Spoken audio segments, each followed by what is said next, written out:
Hello everyone.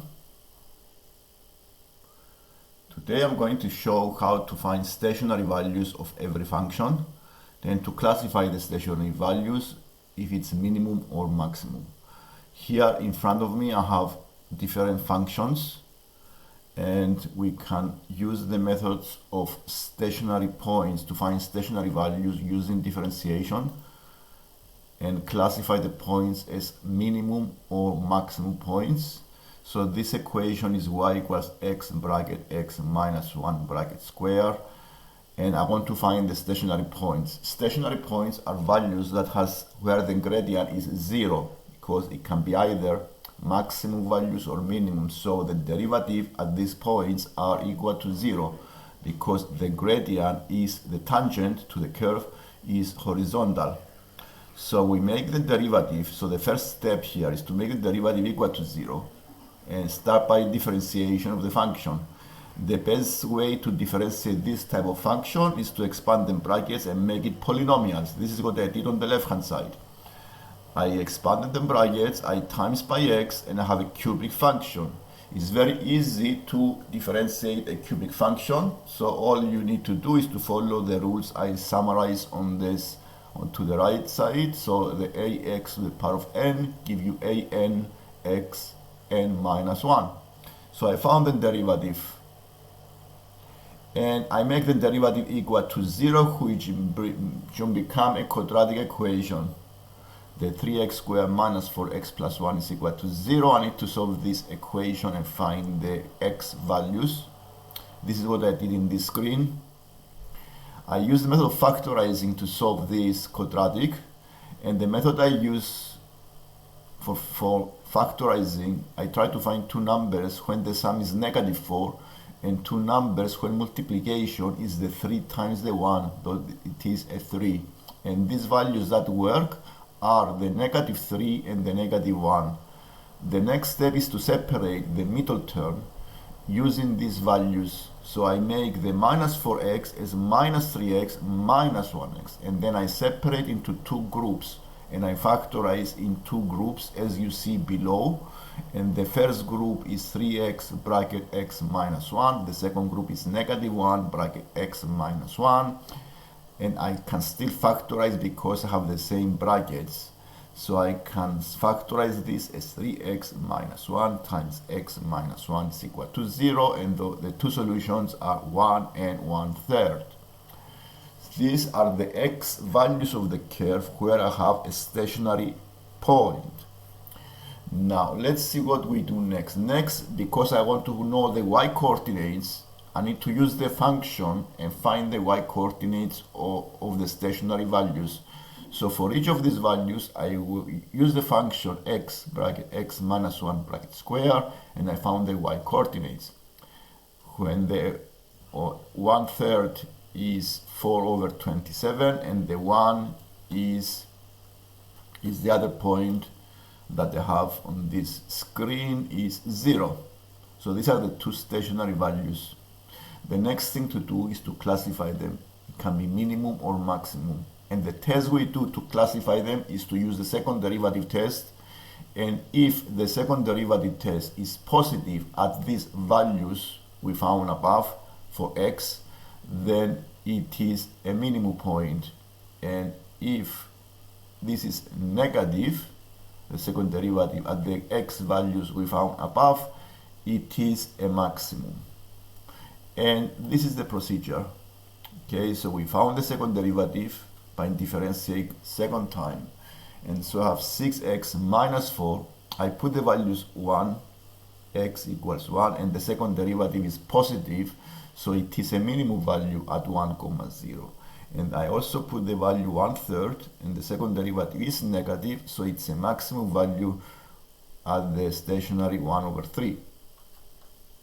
And I found and classified the points of this function. In this screen I have a different function. I have the ln function, ln 1 plus x squared. So we need to remember how to find derivatives of ln. To differentiate ln functions, is a fraction where the numerator is the derivative of the function and the denominator is the function. So we differentiate the 1 plus x squared, give you 2x. This is the numerator, and the function is 1 plus x squared. This is the denominator. I make this equal to 0. This is the condition to have stationary values, and you see that the only value that make the function, the derivative 0, is the x equals 0. So this is the stationary value, x equals 0. To find the y, we just use x equals 0 into original function, and the y is also 0. See, it's the origin, a stationary point here. So origin is the stationary point. The second derivative, we need to differentiate the function using the quotient rule of differentiation, because it is a fraction, the second derivative. And the quotient rule, we start by differentiating. This is the quotient rule on this screen. We start by differentiate the numerator times the denominator minus the numerator times the derivative of the denominator divided by the denominator z by squared. And also I also summarize the product rule in case you have multiplications. For the product rule, we do the derivative of k times the z plus the k times the derivative of z. So using the quotient rule, I have this fraction that I have on the screen. I found the derivatives. The 2x is 2, the derivative of 1 plus x squared is 2x. And I follow this rule, and I have exactly this fraction. I make it equal to 0, so the numerator need to be 0. And now the stationary value here is when the derivative is equal to 0. Now if you expand the brackets here, then you have minus 4x squared, so it is minus 4x squared plus 2x squared, so this is 1 over x. So we make it equal to 0 here, so you see that I have minus 4x squared and plus 2x squared, so you add them, and you see that the value, the stationary value, is minus 4x squared plus 2x squared, so you add them together, minus 2x squared, so it's a half. Okay, so that's why it is, yes, you put the value of this of the stationary value. The 0 is the origin.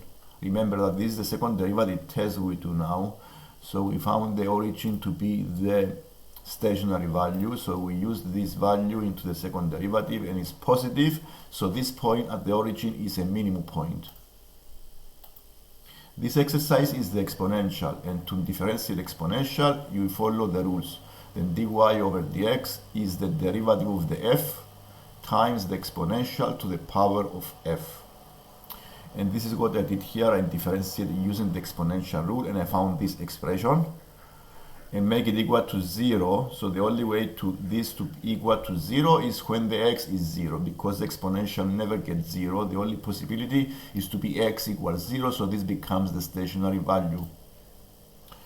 And to find the y coordinate, we go and use the function, put the x equals 0, and then you find 1 over root 2 over pi, 1 over root 2 pi. To classify the stationary point, we use the second derivative by differentiating second time. So it is, again, the second derivative here is a negative, so it is a maximum point. And to sketch, this is a brief way of sketching a graph. For example, if I want to sketch any graph, what I need to find is to find the x-intercepts by making the y 0 and the y-intercepts by making the x 0, and also to identify any asymptotes. Now normally the asymptotes are found when the values of x that make the denominator 0, and you also may have horizontal asymptotes, for example, and see that, for example, in this case I have x minus 1 bracket square over x bracket x minus 2. You see the two vertical asymptotes I can see on the denominator is x equals 0 and x equals 2, because these are the values that make the denominator 0.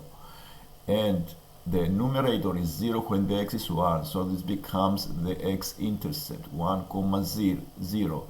Now this is also a turning point because I have a bracket square, and since you have this information, it's very easy to sketch the graph, and that's how you sketch. You draw the asymptotes, you have a minimum point at the origin, and how do I know if it is a maximum here? Sorry, it's a maximum point here, because if you put any values between the two asymptotes, the function is negative. And because I know it has a turning point and the function is negative, it needs to be a maximum point at the origin and not a minimum.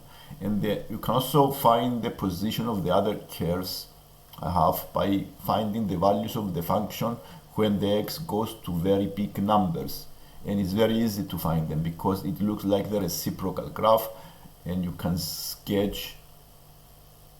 also sketch the curve easily.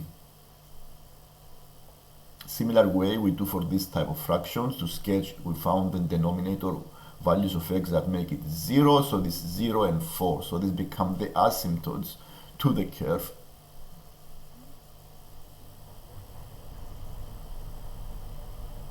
And then you can also sketch this by using the origin. You see the origin is the x-intercept also, and then you can sketch this very easily. You can find the values, sketch the graph.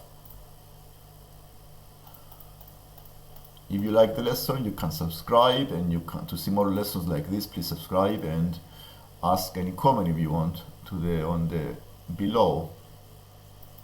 Thank you for watching, and see you soon.